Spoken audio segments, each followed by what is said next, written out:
Good day, mate. Sean Palmer here from sunny Melbourne, Australia. Yep. Once again, we are here from Melbourne, Australia. Pretty cool being here down under, as one would say. And got to tell you, it's been an interesting week or so, seeing a whole lot of friends. And obviously do not have pretty much a hat head at this point. But that's all right. That happens. As one does, and working early in the morning and going till mid-afternoon and then enjoying the company of friends and seeing things that you generally don't see. It's been about 80 degrees here in Melbourne for the last week. Really have not had a whole lot of time to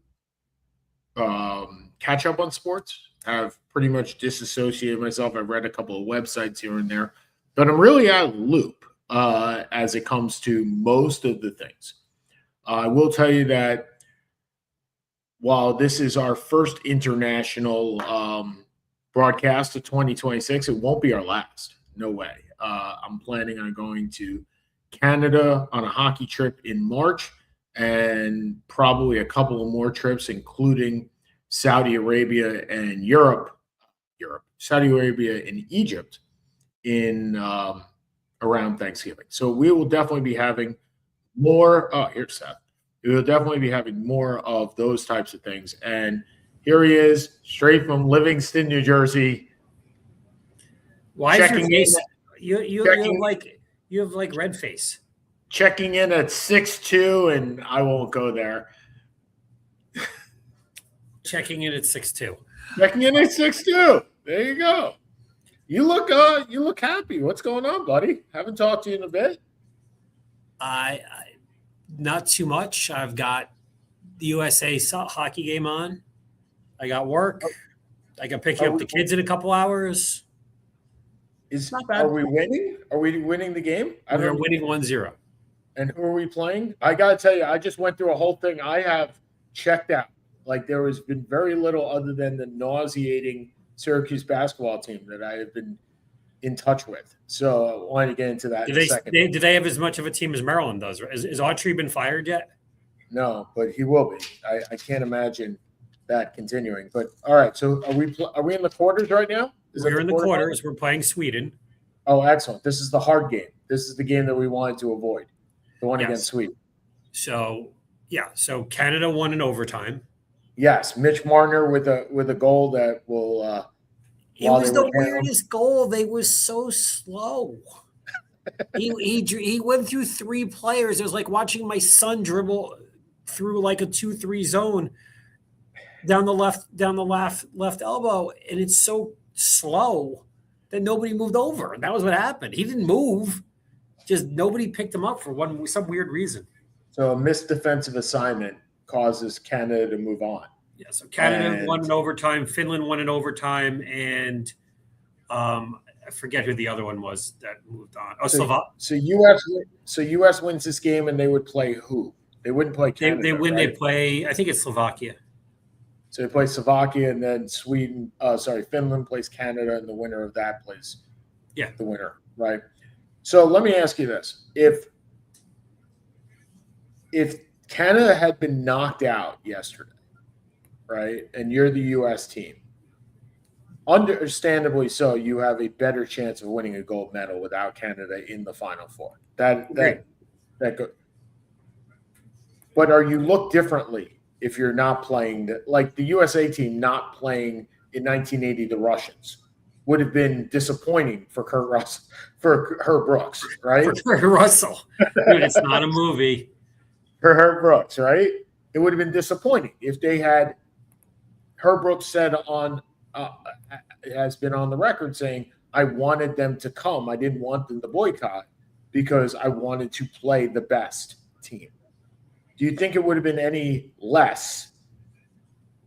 Nobody would remember. It's just an Olympic gold. It's Olympic gold. Nobody's going to remember.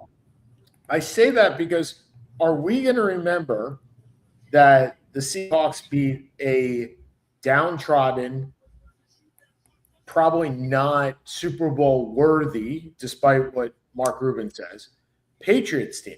right? We've established that the AFC was very weak this year. And Seattle won a championship, and they deserved every minute of it, but they didn't play the best of competition.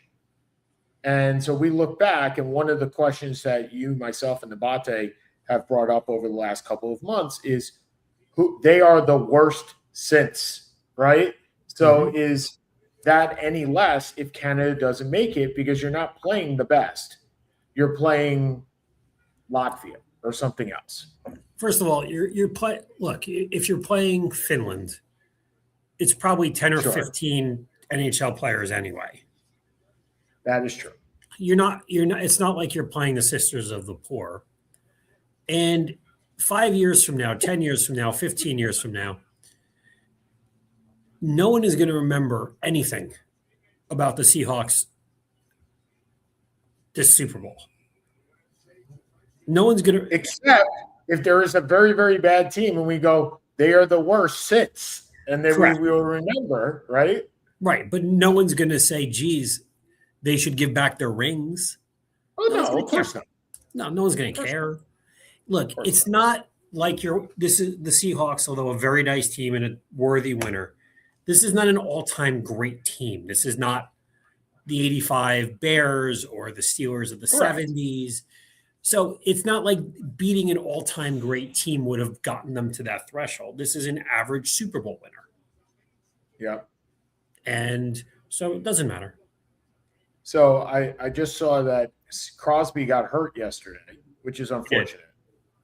It's funny. Crosby's one of those, and hockey players in general seem to be, you can't hate these guys, right? Unless they're goons, you can't hate hockey players. You respect hockey players for whatever they do.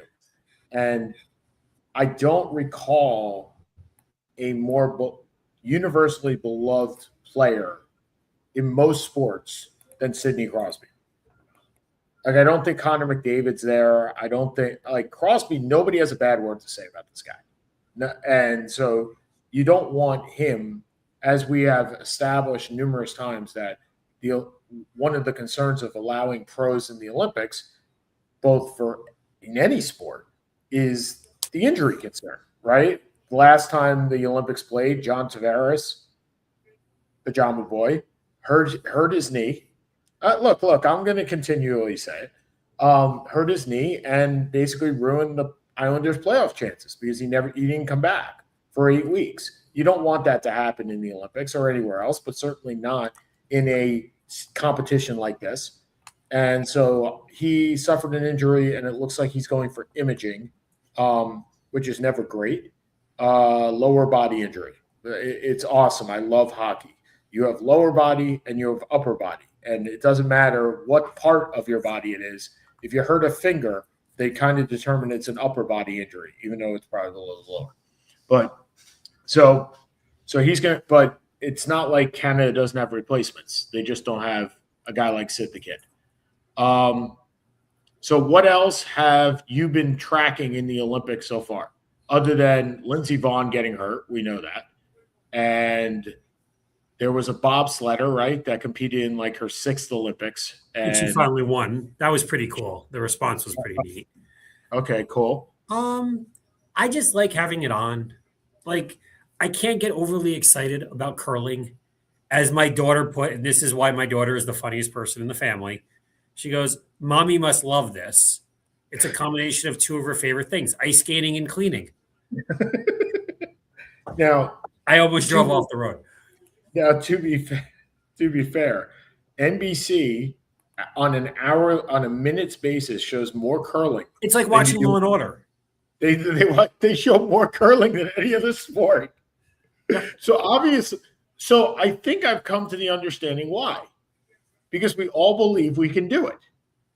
Yes. In some manner. It's ice shuffleboard. Right. Well, so you show it more than like the biathlon, because I can only imagine you on skis with a gun or me on skis with a gun, right? Like, no good can come out of this except somebody dying. Like, that's where I would go down with this. And it may be myself, because I'd fall on the skis and the gun would go off. But we can't ice dance. We can't bobsled. We can't slalom or mogul. We can't do any. I mean, we might, but we can't really do it. At its core, we can all curl. We're not Olympic athletes. Right. We can all do curling, right? It's kind of like why track and field is so popular in watching, and swimming in the summer is we can all swim. Well, most of us can swim. Yes. We can all run. Most of us can run. So we all believe that in some alternative universe, we could all be Olympic athletes in these particular sports.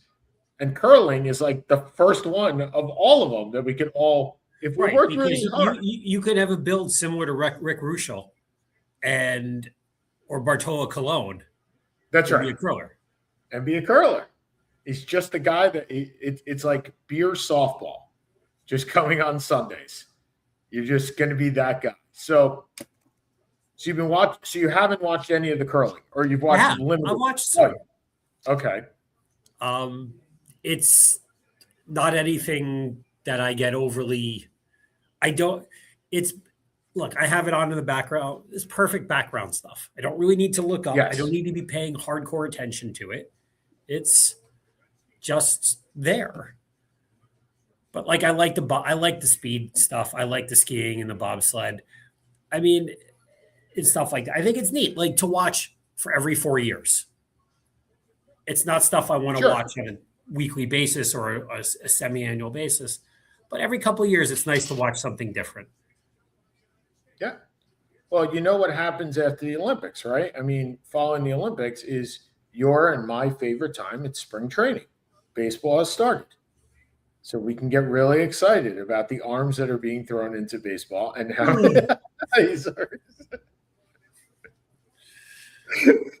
that for those that are not common viewers of the show, that's Seth's reaction until about August about baseball.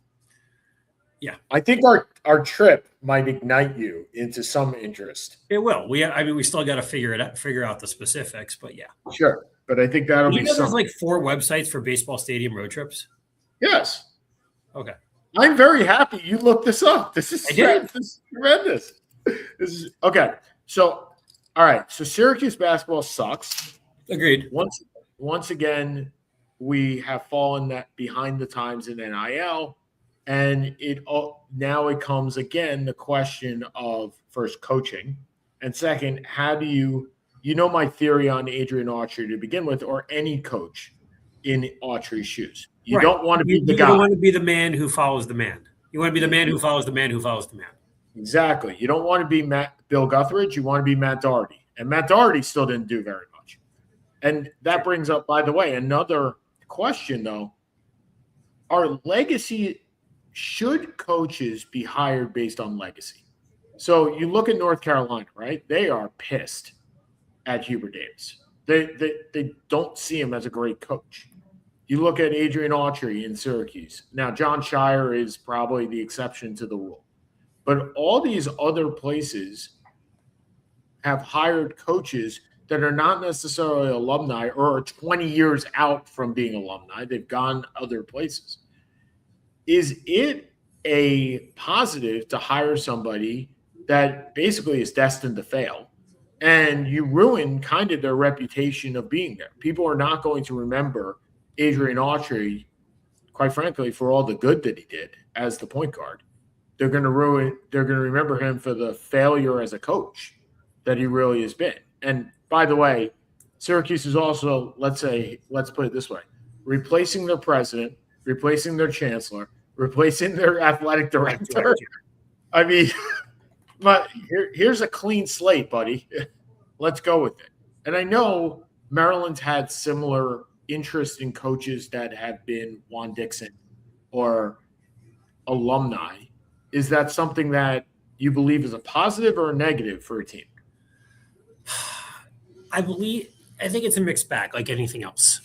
No one will push harder or promote harder their school. For Maryland, no one would push harder than Grievous Vasquez being the head coach. Yep. Just because it would be what he would want more than anything doesn't mean he's qualified to be it. Juan Dixon didn't really have a winning record at Morgan State. Correct. Hence, he did not. There's no reason for him to have that position. Yep. Autry was the assistant for under Boeheim, correct? Correct. Yep. So he was never a head coach. And look, there are happenstances where that works. Roy Williams was never the assistant, was an assistant. I forget under who at Kansas before he took over. I just don't remember off the top of my head. Was it Bill Self? No, Bill Self's there. I'm sorry. Whoever Roy Williams was, he was an assistant forever before he took over. Or he was the assistant in North Carolina. Excuse me. Yep.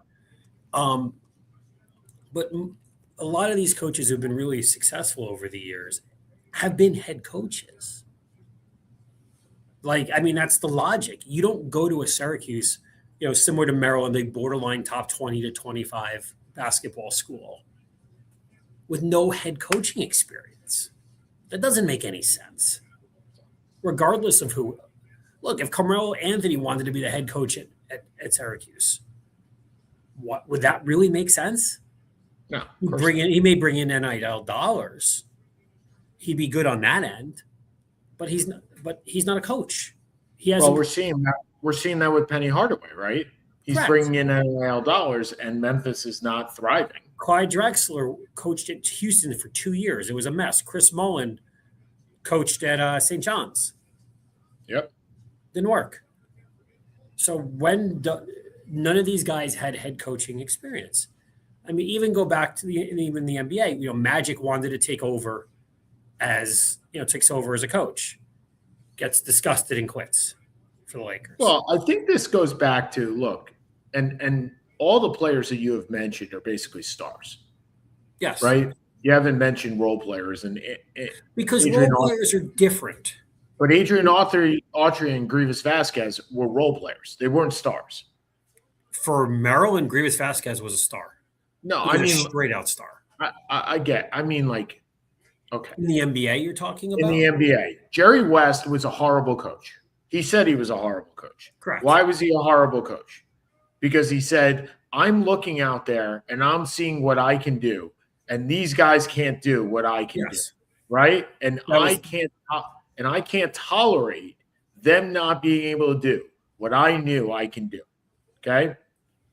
Jerry West is a top 40, probably 30, maybe 20 NBA player, right? And probably the best player in West Virginia history, if you had to put him down. Yes. Right?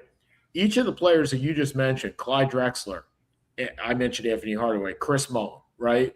These guys are stars. They're not. Yes. They're all-time greats. But if you're talking about people who are taking over, sure, that don't have the coaching, they're going in for the pizzazz, for the pizzazz.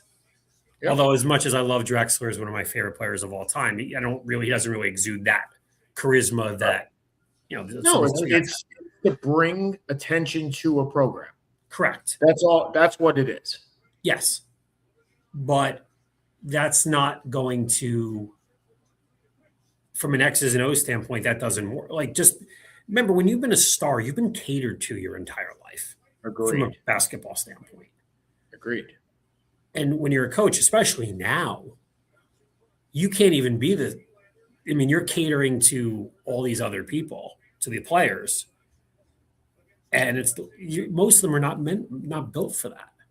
Yeah, you're recruiting, then re-recruiting, then re-recruiting again, and then re-recruiting again. College sports stinks. And again, and again, and again. And neither here nor there. It still exists, right? So you have to play it the way it is. The funny thing I've always said is, this is what NBA players and what this is in part what NBA owners and NFL owners and Major League Baseball owners want. These guys are on 1-year contracts, right? So at the end of every year, they can let them go. There's no guaranteed 3 or 4 year contract. A Major League Baseball owner would sign up for this in a heartbeat. Sure. This would be fantastic. I mean, it's a good segue to where we go next with, are we going to have baseball in 2027? I mean, as long as it's well, hold on. As long as it is baseball by August of 2027, Seth will be fine. It just I think you would, right? I mean, let's start spring training in July, which will be the COVID year was perfect for me. COVID year, 60 games. 60 games in 5 years. Well, and in the middle of all this, Tony Clark is asked to resign. I've only read minor reports and was quite shocked. Tony Clark had an affair with his sister-in-law. Yep. Like I was like, okay, sure. There's some family dynamics going in there. I think that's the second time I've heard that happen in sports. Not the second. Oh, the Devil. Oh no, I was going to say the Devils. Excuse me. I thought they just showed a replay. My fault. No score. We're still good. We're still 1-0. Still 1-0. 5 minutes to go. Oh, okay. We'll be in real time here getting updates. We will. Okay. Be. Okay. But yeah, it's. I guess there was a whistleblower complaint on some other stuff with him as well, but this was the. Well, there was a federal investigation into embezzlement from the Major League Baseball Players Association, and of which Tony Clark was the executive director.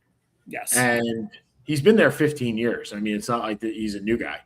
And in the middle of all the email exchanges and text messages that were subpoenaed as part of this was uncovered. And for those that are listening to the show, don't put anything in writing.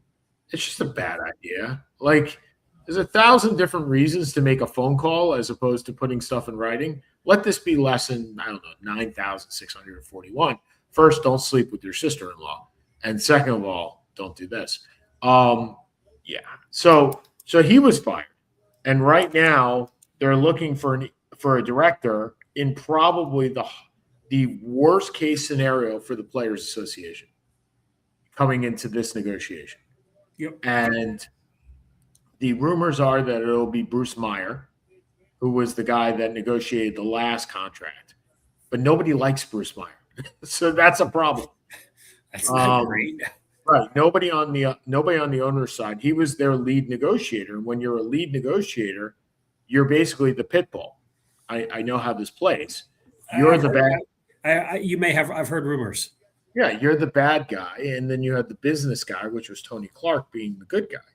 It's kind of hard to go from the bad guy to the good guy, and so I'm looking forward to seeing how this plays, especially when you have more and more signings that are happening in baseball, more and more of an interest in the cap on both sides, both the players and some of the players, and the owners for the first time, from what I understand, are fragmented.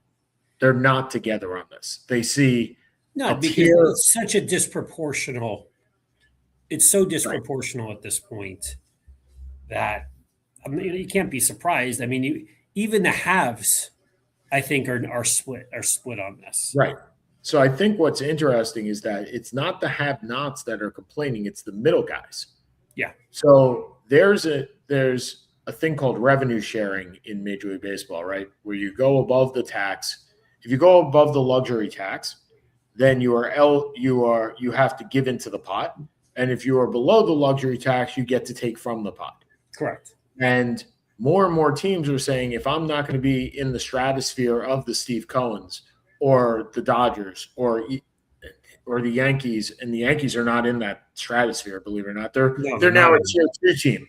They're a tier 2 team along with Boston. I mean, let's put it this way. The Cardinals are going to take revenue sharing this year. Yeah, that's just weird. And what it comes down to is teams are saying, if I'm not going to win, then why am I spending money? And because I might as well get that revenue share and get $40 million if I'm not going to win it all, or I'm not going to be in contention. And I'm not going to be competitive. That's good business, right? That's good business. But it's horrible sports. It's horrible for the fan. And then we're dealing with a monster tanking issue in the NBA. Well, I was going to get to that in a second. But in the NBA, one player can make a lot more difference than baseball, right? Yes. There's also a cap. there's also some competitive balance. It doesn't ignore stupidity, which is what most of these tanking teams have, is utter and complete stupidity. Or you're going to say that about my Kings? Well, I was going to say utter and complete stupidity or amazing intelligence. It's one of the two. The Kings are the stupid side. The Jazz are the smart side.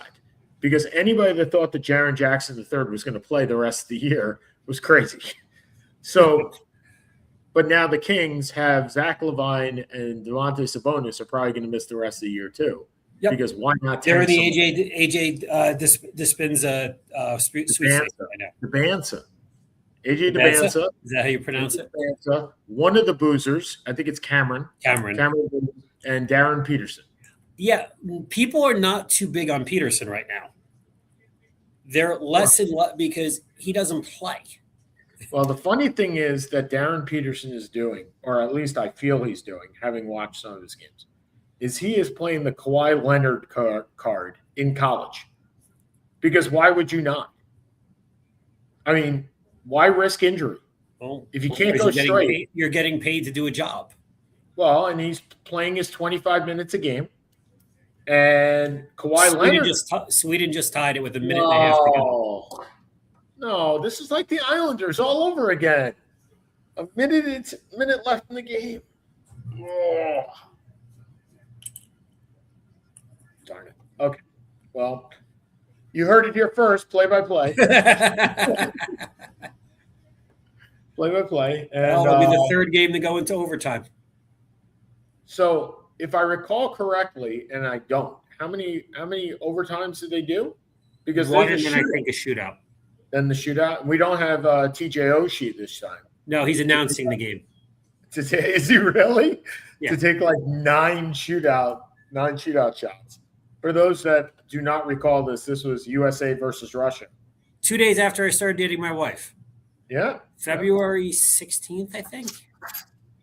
You had a Valentine's Day date with your wife? That was the first time you had a date with Carlos Valentine's Day? Maybe it may have been February 14th. Hold on. See if I can Google TJ Oshie game. I mean, isn't that like – I'm trying to think of a good word for this. February 15th. Okay, so 2 days before, 2 days after. I started dating her on the Thursday, the February 13th. Okay. But I said we weren't, but she already had plans for Valentine's Day. Oh. The question is, did you? No. Yeah, I got up at 7 a.m, went down to the bar with you down to the village, and John Hammer, and watched the game. And then I ended up with the flu. Yes, you did. But yeah, eight. I think it was eight shootouts that TJ Oshie was in, or 9. It was four times in a 6-round shootout. 6 rounds. Yeah, just constant. I think there's now a limit on the amount of times a guy can shoot. There probably is. Oh, that says something for you when you have a rule named after you. That's true. That's true. That's certainly true. But getting back to the tanking. Okay. So we have a lot of teams that are going, nah, right? Yeah, nah. The Kings with Sabonis and LaVine are done. Kyrie is done. You can make an all-star team based on the players that are gone. Yes. Franz Wagner out indefinitely. I can't. They may be. They're not tanking, no. They just stink. They're not tanking. Can there be a more disappointing team in the NBA than the Magic? No. I mean, you and I were actually we had talked about them being the number 2 seed. Yes. Behind Cleveland and above the Knicks. Yep. And now we look at the standings, and as I have not. Oh, it's been All-Star break, so I haven't really checked. I think games start again tonight, right? They do. As we go into. They are leading their division they're leading their division, but nobody cares about about divisions. Right. So they are 7th. They're in the playoffs. Yes. And they're only a half game out of 8th. Yeah. So they're not great. Banchero has not been good. Wagner's been hurt. Well, Wagner's out the rest of out indefinitely again. I mean, look, they're 28-25 and leading the Southeast. Miami's 29-27. Yep. Go Miami. We need some wins. I need my $25 back. There you go. One of the over-unders. I need 43 wins for this team. 29-27, probably not going to get that done. And the Bulls are leaping to 39 wins, as usual. Are we in overtime yet? It just ended. Okay, so we're going to overtime. Fantastic. All right.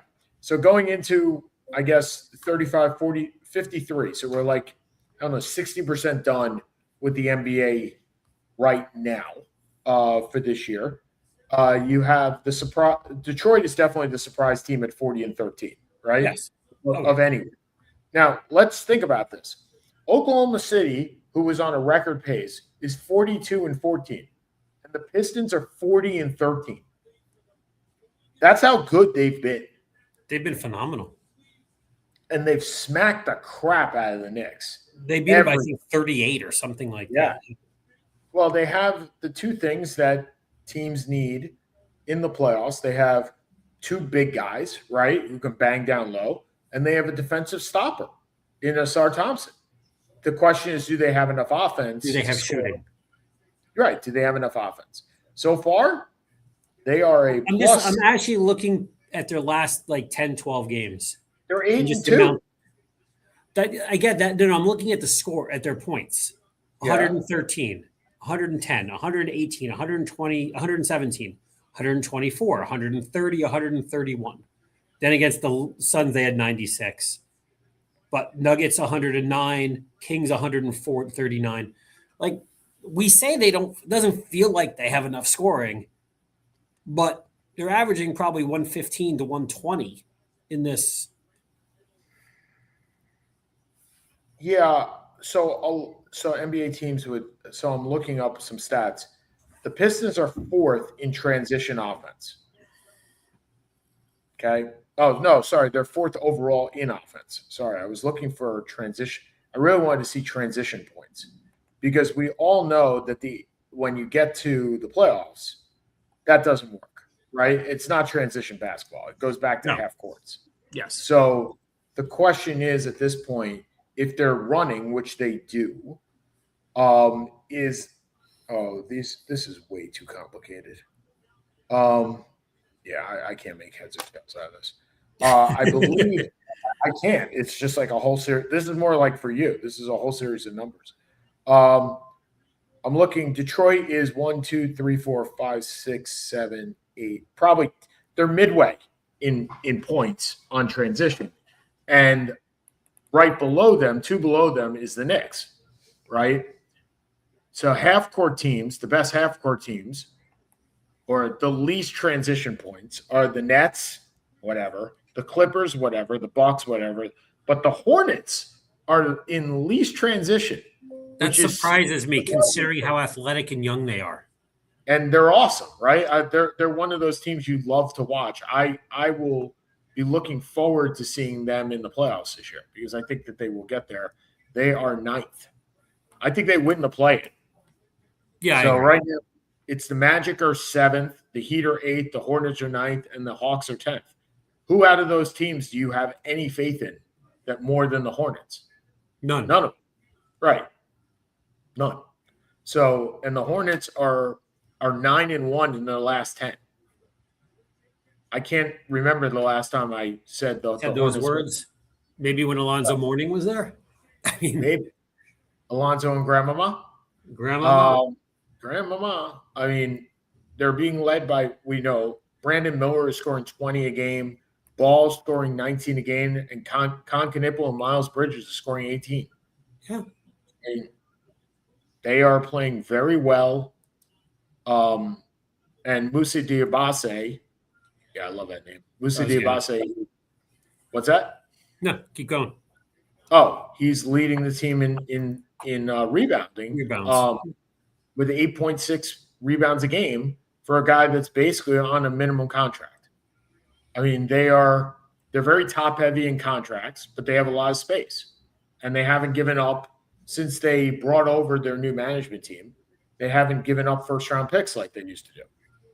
So seems like a logical position to take. Yeah, agreed. And then we look at the West, and we're like, I mean, the West top is awesome. The West bottom is awful. I mean, it is awful. The Grizzlies have won 20 games. The Mavericks have won 19. The Jazz have won 18. The Pelicans have won 15. And the Kings have won 12. All right. I need a 2-minute break. Carly's coming from the airport. Oh, of course. All right. Say hi to Carly. We all love Carly. So anyway, I am hoping that we can pull this off in the Olympics because I'd like to see us in the gold medal as everybody would. It is not going to be easy, though, in overtime. We'll give you score updates as we get them on the show. I'm going to actually go and put that game cast on right now just so I have it for y'all. Even though you're probably watching it while I am not. Just so those that are aware, Carly is coming back from a trip. So hence, that's why Seth is checking from the airport. But with regards to the remainder, hold on, he's still on. With regards to the remainder of the NBA, right? So right now, if the league stopped, if it was all over, regular season, Detroit would play the winner of the 10-7 game, the bottom half of the play-in. The Celtics are actually in second place, awaiting the return of Jason Tatum, which we know will come. The Knicks are the 3 seed, and they will play the Raptors. They will play the 76ers in the first round. Knicks and 76ers, interesting. Seth, are we good? Yep. Knicks and 76ers in the first round right now. Yep. And Cavs and Raptors. Is there anyone going to watch the Cavs and Raptors? Would anyone watch the Cavs and Raptors? No, but what I need is the 76ers to get 1.5 games more so we can have Cavs and 76ers in the first round. So we can have all the memes about Daryl Morey and James Harden. Because that's what would happen, right? That's exactly what would happen. And then I'd really like to see, well, it probably won't happen because the Knicks won't jump up to 2. Well, who knows? But if the Knicks jump up, they're a half game out. I know, and Jason Tatum and Batman on his way, so or Superman on his way, whatever. Look? It's like freaking Willis Reed to the Celtic fans, right? This guy's going to come in. He's going to average 18 and 8. He's going to play 25 minutes a game. He's not going to play 25 minutes a game. I think he will. You think he'll play maybe in the regular season, the second they hit the – by the way, I don't know how anyone can really believe he's not going to come back. He's definitely coming back. Yeah, like they're saying – he's saying that he has to make the decision. They're saying if you're practicing with the team and you're in February, you're coming back. There is. I forgot. Playoffs are 3. What do you call it? It's 3-on-3. Oh, is it? Yeah. Overtime's 3-on-3. Yeah. Okay, so I was about to say if the Islanders can't score in a 3-on-3, if the U.S. This is where the talent should really rise. Except they didn't bring in a lot of their offensive players. I mean, didn't they dropped a bunch of guys? Well, they left Cole Caulfield at home, but they like goal. It's over. It's over. It's over. Over. Okay, who scored? Quinn Hughes. Okay, the guy that wasn't at the Four Nations last year, by the way. Yeah, that was a fucking rocket. So Quinn Hughes, by the way, you were talking about speed. I'm interested to see what. So I could probably find that now, given that the game's over. Quinn Hughes averages like 29 minutes a game. That guy plays so much. It is pretty okay. Hold on. So they won with 6:55 in overtime. Oh no, ESPN hasn't even caught up yet. So Quinn Hughes. Oh, there it is. It's over now. Okay, they're not going to show me how many minutes. Nope, they don't have that in depth. I need the in depth, but it doesn't have it. So assist to Matt Baldy and Austin Matthews. Yeah, the first goal was Quinn Hughes has a goal and an assist. Connor Hellebuck Connor Hellebuck with 29 saves tonight. Well, Ulstrom for Sweden had like 40. 28 saves, excuse me. Yeah, but the problem, so I get that. He had 38 saves on 39 shots. Markstrom, by the way, that's your goalie in New Jersey. When he's healthy, that's our goalie. Yeah, he's your No goalie. one seems to be healthy with the Devils, but they somehow come out. Like Jack Hughes wasn't healthy the last. No, and then welcome to the U.S. Olympic team, right? Yep. But Connor Hellebuck is really the straw that stirs the drink. I mean, he's the best goalie in the NHL. Yeah. Right. Except when it comes to the big stage. And then he becomes Rick Ankiel. Oof. They just showed the replay. Oof. Just a laser from the top of the off the post. Don't worry. That'll be your number one quarterback defenseman in 2 years. Do you think we're going to be able to trade? You think Columbus is going to trade him? First of all, he's on Minnesota now. Sorry, I meant Minnesota. No, here's my take on Quinn Hughes was traded for a boatload of everything from Vancouver, and he wants to play with his brothers. Correct. They have said this numerous times. They want to play together. He has yet to sign an extension. He's got a year. He did. I thought he signed a 7-year extension. Nope. He's got a year and a half left. Look it up. Quinn Hughes is not, unless it's happened while I've been here, Quinn Hughes has not signed an extension. No way. Nope. He is in the final year of his 6-year. No, he has this year and one more. He's this year and one more. Gotcha. 1.5 years. Oh, he cannot sign an extension until July anyway. Correct. But he's got 1.5 years. And yeah, you're smiling because it's always nice to be the team that the guy wants to go to, right? Like, well, we'll see. I mean, maybe Jack Hughes wants to go to Minnesota. Although Hughes he's got a 6 or 7 year contract. Right. Plus Luke Hughes is there also. Correct. So here's the kicker on all of this, right? This is the same deal as Carmelo Anthony coming to the Knicks, where it's like James Dolan had just left it alone, right? Just leave it alone, buddy. Just leave it alone. And then this year he invokes that by saying, I'm not going to mess with it at all. And meanwhile, look what the Knicks are doing. But it's really nice to see that, well, U.S. makes it into the semis, right? Yes. They're on the opposite side of Canada. So Who do they play next? Czech? Slovakia. That would be Czech. And Czechs played Canada. Oh, not Czechoslovakia. No, Slovakia. The Czechoslovakia doesn't exist anymore. It's now Slovakia. Well, they're called Czechia. Czechia. Yeah. I don't know. Czechia. Czechoslovakia is Czechia. Slovakia is actually Slovakia. That is a different country. There are two countries. Geography 101 here on the Seth and Sean Sports Radio Show. We teach you everything here. So it'll be nice for you guys to actually have, once you trade Dougie Hamilton, which will be after this year, you'll have another guy to come back. But yeah, nice to see the U.S. moving on. How is Melbourne, by the way? Oh, well, before you joined, it is sunny and 85 degrees. I know you can throw out the middle finger right now. Yeah, there it is. Knew that was coming. Went to the beach a couple of days, saw a lot of friends. A lot of people have been asking me, have you done anything fun? And I will say no, but I've been here before. I have spent a lot of time with friends, and it's been a good break. Most people take breaks and go on car rides. I take breaks and go on a 25-hour flight.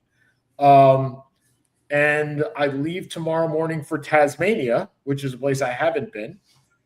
You will be proud of me. Tomorrow evening's activity is a liquid tour through Tasmania.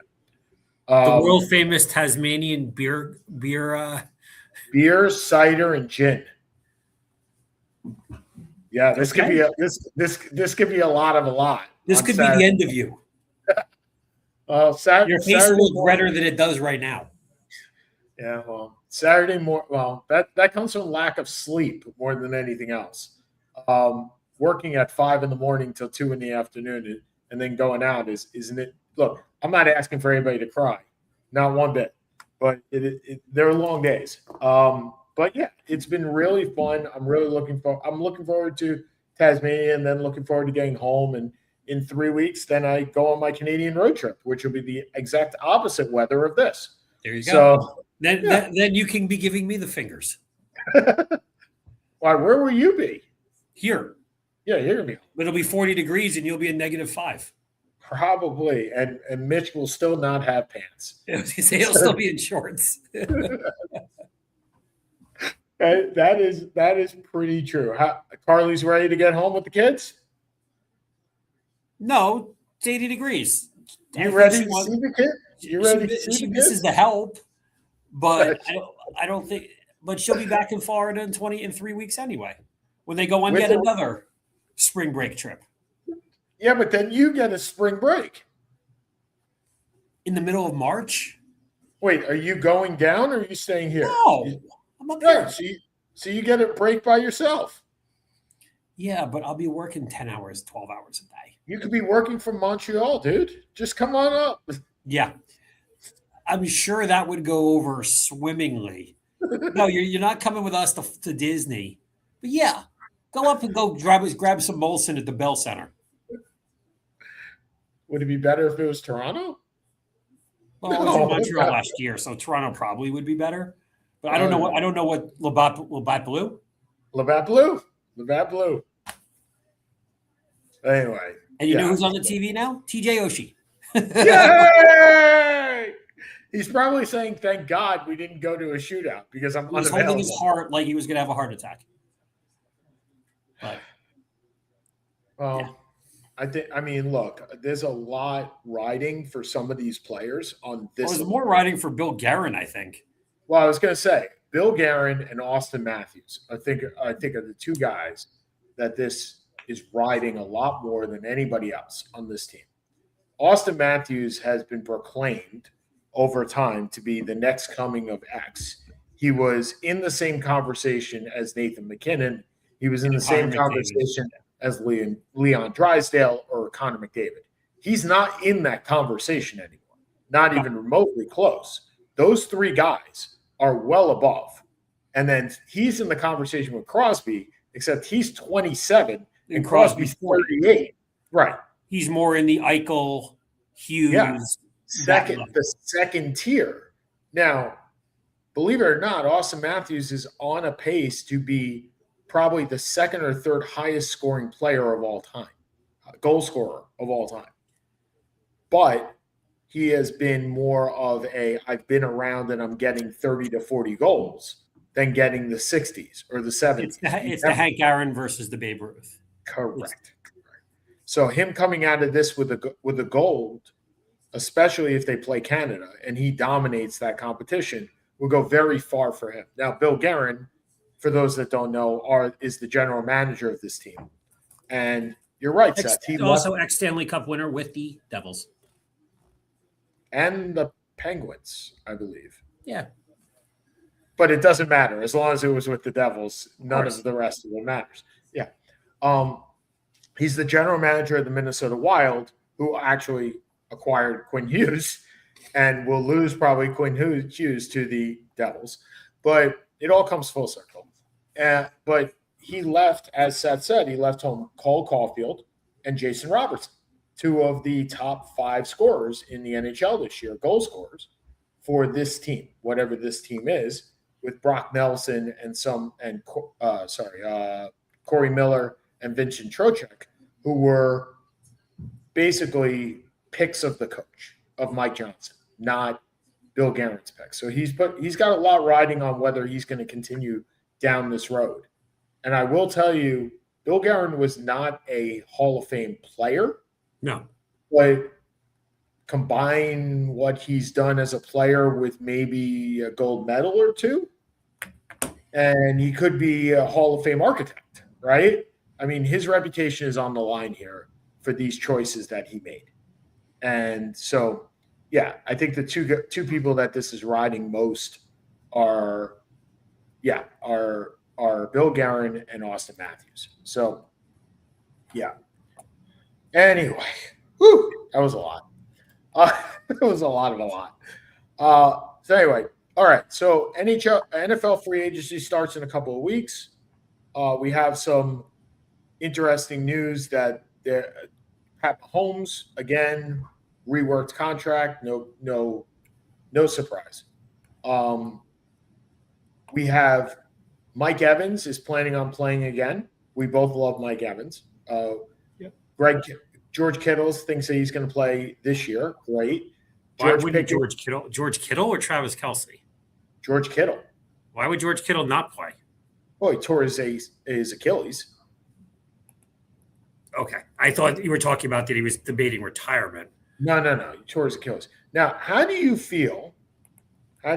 Being and we talk a lot about the NFL here, but I want this specific because this happened in the last week.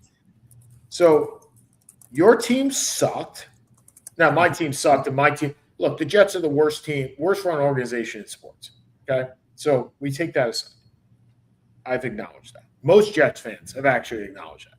Your team fired coaches and then hired coaches from a team that was worse or equal to them and said, this is improvement. I don't quite understand why the hiring of Tennessee Titan coaches. It's like you guys coaches. I think Wilson, if I remember correctly, 2 years ago, their defense was like top 10 or something. You also hired Brian Callahan as your quarterbacks coach. Yeah, because he was a successful quarterbacks coach. He just wasn't a successful head coach. I guess. Yeah, I mean, what am I going to do? I mean, coaches go like this. I get that, right? Coaches just the retread after at least three ex head coaches on this team, or 2 ex head coaches. They have generally that means, hey, we're putting people in place, so just in case the coach gets fired. But we know that that's not the case in this situation. John Harbaugh's there for as long as John 5 years. Yeah, I get it. I mean, well, here's the thing. And I think you're looking at it a little differently than I'm looking at it. I look at it as, okay, was I overly excited about Matt Nagy becoming the head assistant coach? No. But Nagy wants to be a head coach again. Yep. The best way to become a head coach is it's not to be overly successful with Pat Mahomes. It's to be overly successful with a team where you see growth. That's true. So I agree with that. Here we go. So Denard Wilson, 14 years of NFL coaching experience, including 2 seasons as the Titans defensive coordinator. During Wilson's first year in Tennessee, the defense ranked second in yards allowed and in passing defense. So, I mean, I can't really be that annoyed. No, I get it. I would have liked them to keep their their offensive line coach. I thought he did a really good job. But at the end of the day, Harbaugh is going to bring in Harbaugh has carte blanche. Yeah. And you paid him that much to have it, right? Exactly. I mean, I'm literally looking through the list of coaches. It's hysterical. It's like 47 people. Greg Roman wants to be a head coach somewhere. Yeah. Whether that's possible or not at this point, I don't really know. But he's in there to help. He's in there as well. So they have a lot of experience.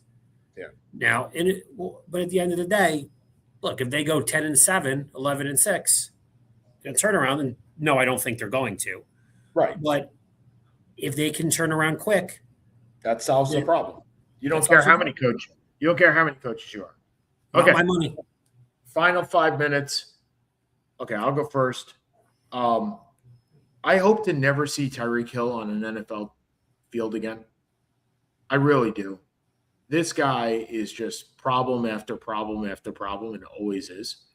The unfortunate part is I think we will, because talent generally rules, right?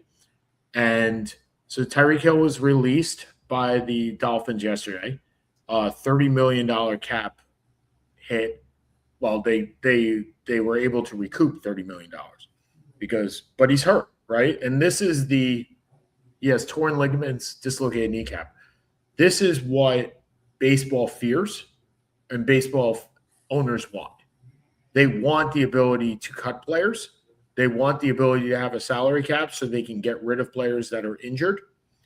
and not sign long-term deals. Not only do I hope that the POS of Tyreek Hill, which has been documented numerous times as to what a POS this guy is, never comes to play. And thankfully for me, he never became a Jet because he was definitely rumored to be a Jet. I'm happy about that, but I am really, really scared, Seth, that we're not going to have baseball for a really long time. Like, I just don't see this ending. Can I just bring up a basic point? Yeah. The quickest that you would not have baseball is April of 2027. Oh, I know. We have a full year. You got a year. I got a year. Enjoy your team as they go 87 and 75. And be the sixth wild card. Exactly. And don't take it too seriously. You're right. So yeah, I have nothing today. I'm just drained. All right. Seth Gaiman's over there. Sean Palmer over here. We'll talk to you guys next week when Carly's back. All right. See you, everybody. All right. Later. Bye. See you. Bye.